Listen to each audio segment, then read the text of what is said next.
Hello everyone.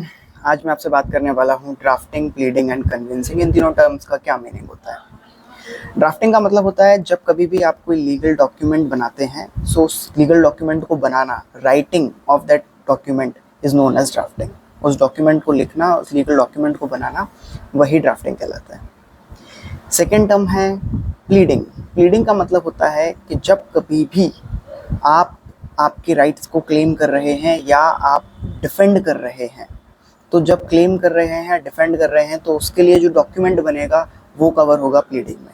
For example, अगर आप के कोई भी सिविल राइट वायलेट होगा तो आप सिविल सूट फाइल करेंगे, और सिविल सूट फाइल करने के लिए आपको एक प्लेंट बनाना पड़ेगा जिसको हम वाद पत्र बोलते हैं। तो वाद पत्र कोर्ट में सबमिट होगा, तो वहाँ पे आप क्या कर रहे हैं, आप क्लेम कर रहे हैं आपके राइट्स को, तो वो एक प्लीडिंग का पार्ट है।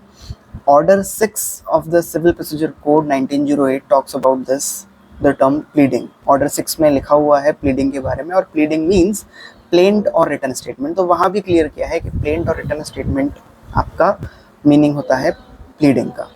तो प्लेंट में आप क्लेम कर रहे हैं, रिटन स्टेटमेंट में आप डिफेंस ले रहे हैं। डिफेंडेंट जो होता है वो डिफेंस लेता है कि जो प्लेंट लिखा है दैट इज़ नॉट एक्सेप्टेबल और मैं एग्री नहीं करता हूँ। तो डिफेंस में जो चीज़ लिखी जा रही है that is under written statement.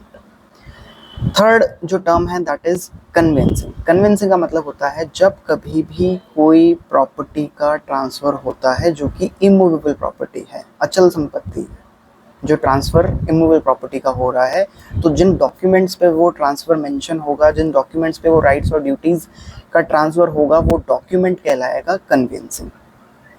तो उसका एग्जाम्पल हुआ आपका sale deed, mortgage deed, lease deed, gift deed.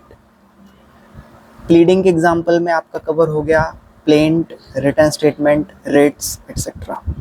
और ड्राफ्टिंग एक ब्रॉड टर्म है, इसमें आपका कवर हो गया notice, contracts, affidavits, whatever. So thank you very much.